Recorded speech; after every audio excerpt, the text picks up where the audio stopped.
Good day. I hope everyone is doing well today. What we're going to look at today is one event that lasted almost the entire year of 1916. That is the Battle of Verdun. This is one of the longest, one of the bloodiest, most destructive battles, not only of the war, but throughout all humankind.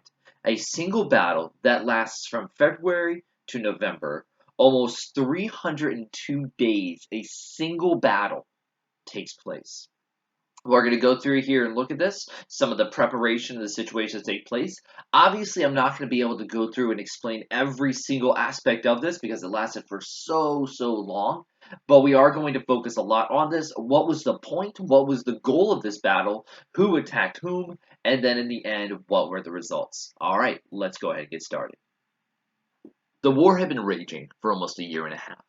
Both Germany and France, the allies of France, Germany and their allies, realized that this war was not going to end unless somebody capitulated, unless somebody surrendered.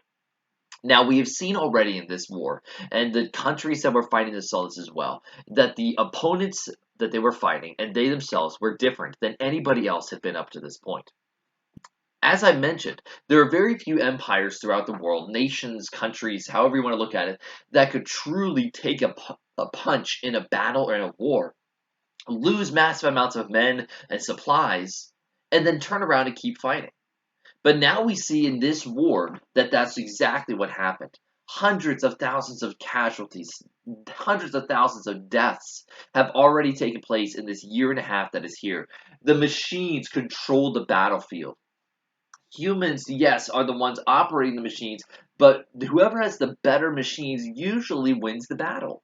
Or whoever has the most amount of men to throw into a battle to just really overrun eventually the enemy's position, that is who wins. And the different sides are beginning to learn this. They are beginning to see and understand and learn from what the different experiences up to this point in the war have created. And so one of the things that the German commander. At this point, it's a new commander than from the beginning of the war. His name is Falkenhayn. And he says in his memoirs that he wrote after the war, some people think that he is simply saying this to make himself save face because of the results and the outcome of this battle. Other people are saying, no, this is truly what he wanted. But either way, in his memoirs at the end of the war, Falkenhayn writes that he wanted to create a battlefield that was basically a meat grinder. He knew and understood very clearly that whichever side was able to hold out longer would win. Whichever side would have the resources, the men, and the material to keep fighting after the other side had lost so many people, they would be the victor. And so he wanted to create this battlefield, a perfect killing field that the French and the Allies would continue to pour their men and soldiers into this area and they would just get slaughtered.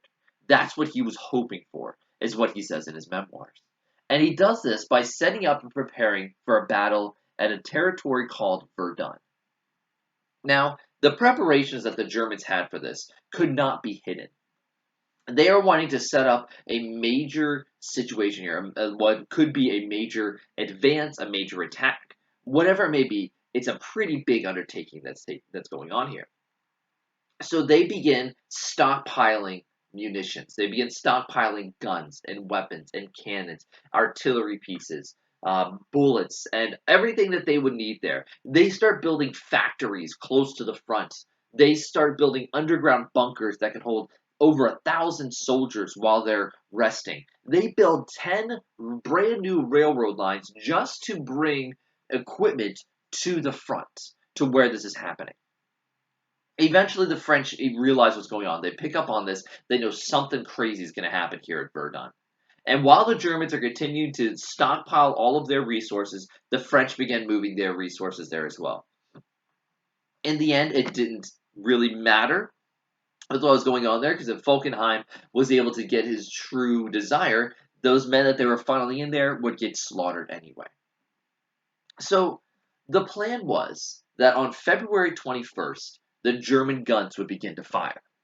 Now, when I say the German guns would begin to fire, we've already talked about the artillery and how that would go through and how that affected so much of the warfare. And it truly did. But what did this mean when the German warfare and these German weapons and guns would begin to fire? The plan was that the German guns, would fire 2 million rounds. 2 million rounds. Now remember, I said that this battle would last almost an entire year. 300 days it would last. So, I'm going to pull up my calculator here. We're going to do a little bit of math. If they fire 2 million rounds in 302 days, that is 6,000 rounds per day. Let me get that. There we go. 6,000 rounds per day. That's a lot. But here's the thing. It wasn't that they wanted to fire 2 million rounds in the entire battle in all 300 days. They had no idea the battle was going to last 300 days when they first started this. No, they didn't want to do it in the 300 days. They also didn't even want to do it in the first 6 months of the battle. If 6 months of the battle, if they went through and done that, that would have been pretty impressive. If they had wanted to do it in the, let's see, it was 6,000 rounds of every day, if it had been for the 300 days. If we do it for the 6 months, let's say each month has 30 days. I know there's a little bit more there. 6 times 30, 118. So 2 million rounds over 118 days. That would be 16,000 rounds per day. But no, the German military, the German high command, planned for their military cannons, for their soldiers, their artillery pieces, to shoot 2 million rounds of cannon fire in the first 6 days of this engagement. That is 333,000 rounds per day. To help you understand that a little bit more, that is 83,000 rounds an hour that were being fired at Verdun. They wanted 2 million in the first 6 days, and then another 2 million 12 days after that. So 4 million rounds in 18 days were going to be blasted on this area around Verdun. On February 21st, over a 25-mile wide front, the German military opens up and begins blasting anything that's in there. Eventually, the thousands of guns would go silent, and small scouting troops of German military would go forward. If they saw that the place was open, they would radio back, and more troops would go up and plug the hole there.